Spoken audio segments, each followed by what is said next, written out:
উন্নয়ন হবে না। আজকে রাস্তাঘাট আমি তো বললাম আমি তার পাশে আছি।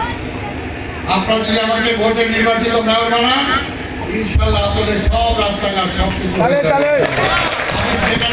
আমি আগে বলে দিচ্ছি, এখনো হচ্ছে। এখনো এখানে 4-5টা রাস্তা অলরেডি আমরা করে ফেলেছি। বনশ্রী এক ব্লক থেকে 8, 9, 10, 11, 12 সড়কে নর্দমা সহ উন্নয়ন কাজ আমরা করেছি। হাবিবের আমলে হয়েছে। মহাজনের কলোনি লেন, বাইলেন, রসুলবাগ, ধসাও টাওয়ারগলি সড়কের উন্নয়ন নর্দমা উন্নয়ন কাজ হয়েছে। বনশ্রী কাজীবাড়ি থেকে গালিসাগরের বাড়ি সড়কে নর্দমা সহ উন্নয়ন কাজ হয়েছে। এখানে ডলফিন টাওয়ার থেকে আল আকসা মসজিদ হয়ে পাটোয়ারি সাহেবের বাড়ি বাইতুল সুবহান মসজিদ পর্যন্ত নর্দমার উন্নয়ন হয়েছে। এখানে কায়েতপাড়া বাজারের পাকা রাস্তা হতে আজগর মেম্বারের বাড়ি পর্যন্ত সড়কের নর্দমার উন্নয়ন কাজ হয়েছে। এখানে যে কাজগুলো চলমান আছে হচ্ছে, এই কাজগুলো হলো দক্ষিণগাঁও 1 নম্বর থেকে 6 নম্বর রোড হয়তো আশরাফুল্লাহ সুমনের বাড়ি পর্যন্ত নর্দমার কাজ হচ্ছে। নেওয়াজবাগ 13 নম্বর রোডে সড়কে নর্দমার উন্নয়নের কাজ হচ্ছে। পশ্চিম নন্দীবাড়ি রমজান সাহেবের বাড়ি হতে বাইতুল আপনার মসজিদ পর্যন্ত সড়কে নর্দমার উন্নয়ন কাজ হচ্ছে। আল আকসা মসজিদ থেকে অ্যাডভোকেট বিলাল সাহেবের বাড়ি পর্যন্ত সড়কের নর্দমার উন্নয়ন কাজ হচ্ছে। হাতিবাড়ি মেইন রোড হতে পানির পাম্প, ত্রিময়না হাই স্কুল, গুদারাঘাট বাজার পর্যন্ত নর্দমা সহ উন্নয়ন কাজ হচ্ছে। তারপরে গৌরনগর ইসলামবাগ হতে নলছাটা ছাওয়াল তীরের গঙ্গা পর্যন্ত আংশিক সড়কে নর্দমা সহ উন্নয়ন কাজ হচ্ছে। দাসের কান্দি সোয়ারের ট্রিটমেন্ট প্ল্যান্ট থেকে ফকিরখালী ঈদগাহ মোড় পর্যন্ত সড়কের নর্দমা উন্নয়ন কাজ হচ্ছে।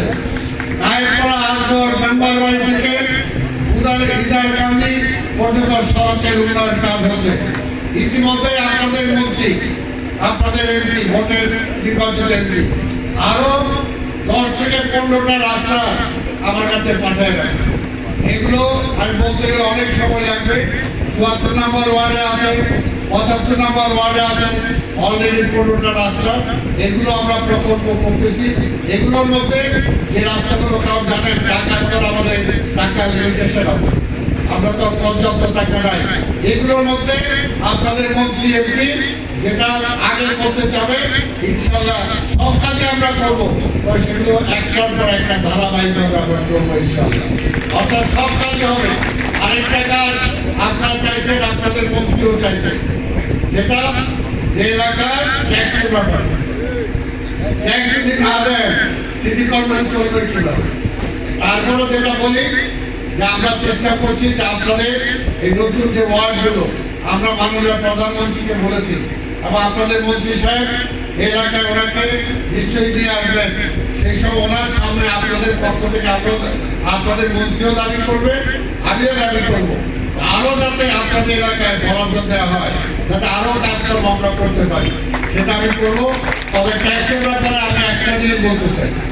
এর আগেও যখন আমি ডেপুটি মেয়র ছিলাম, বন্যায় 1 বছর বাসাবোর ট্যাক্স আমি মাফ করে দিয়েছিলাম।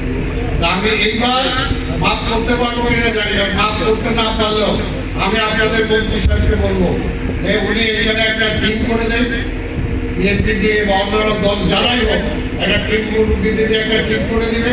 ওই মুরব্বীদের সাথে আমার ট্যাক্সের অফিসারদের আমি বসিয়ে দেবো এবং যতটুকু কমানো যায় সবচেয়ে বেশি কমাই ইনশাআল্লাহ আমি সেটা ঠিক করবো।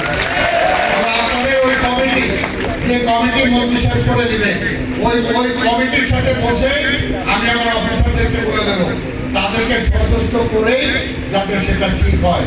এটার বাইরে হবে না, এটার বাইরে হবে না। অর্থাৎ আপনাদের ট্যাক্স যত কম করা যায়, কিছু বাড়ি যদি এরকম থাকে যে হ্যাঁ ওই বাড়ির ট্যাক্স দেওয়ার কোনো অবস্থায় নাই, তাহলে আমি ওকে বলে গেলাম ওই বাড়ির ট্যাক্স মাফ করে দেবো।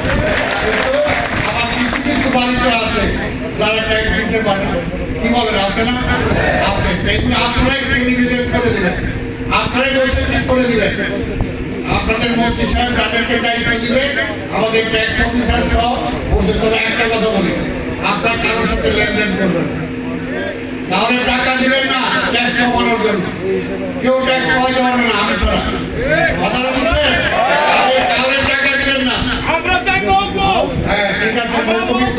মৌকুমি করবো, অসুবিধা নেই, বলছি মৌকুম করবো, সেটা বসেন আপনারা, বসে ঠিক করে মন্ত্রী যে কমিটি করে দিবে ওই কমিটি যে সুপারিশ করবে ওই সুপারিশ অনুযায়ী আমি কাজ করবো। তাহলে ঠিক আছে তো? করে দেবো।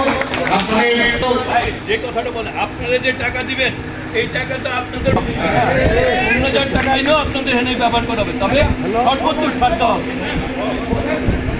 যদি আপনারা এই যে মন্ত্রী যেটা বললো আপনাদের সেই জায়গায় তো আমি 9 টাকা হলে আমি 10 টাকা আপনাদের জন্য খরচ করবো, তাই না? কথাটা তো ঠিক। আমার কারোর জন্য হবে না, আমি তো বললামই, ওই যে বারবার বলতেছে, আরে ভাই আমি তো বললাম নিজেই, কোনো বাড়ি যদি এরকম থাকে এমন করি তার ট্যাক্স দেওয়ার পর্যায়ে না মাফ করে দিব, বললাম তো এখানে শব্দ একটা কাজে আপনারা বসে আপনারা ঠিক করে দেবেন।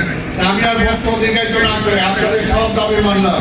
আমার একটা দাবি, আগামী দিনে হাবিবের নেতৃত্বে এই এলাকায় এমন একটা অবস্থা করে তুলবে নাচানাচি করতে না পারে, ব্যাহত করতে না পারে, আজকে সরকারের বিরুদ্ধে কোনো কর্মকাণ্ড করতে না পারে। আজকে দেখেন এখন থেকে ষড়যন্ত্র শুরু করছে। কি কারণে রে ভাই? আগামী যে নির্বাচন হবে 5 বছর পর অলরেডি বলেই দিচ্ছে আগামী নির্বাচন তত্ত্বাবধায়ক সরকারের অধীনে হবে। তাহলে ভয় পাচ্ছেন, ভয় পাচ্ছেন নির্বাচনে বিএনপি কখনো ভয় পায় না। আমরা আল্লাহর কাছে ভয় পাই না যদি জনগণের পক্ষে থাকে। আর জনগণের পক্ষে না থাকলে কাজ না করে জনগণ আপনার ভোট দিবে কেন? কি কারণে দিবে? তাই বিএনপি জনগণের জন্য ভোট করে, জনগণের জন্য কাজ করে, জনগণ সবসময় বিএনপির পক্ষে আছে। আমি আর বক্তব্য দীর্ঘায়িত না করে আপনাদের সবাইকে ধন্যবাদ জানাই। এবং ইনশাআল্লাহ আমরা যে কথাগুলো মন্ত্রী সাহেব এবং আমি বলে গেলাম এগুলো আমরা কার্যকর করবো ইনশাআল্লাহ। এবং আপনারা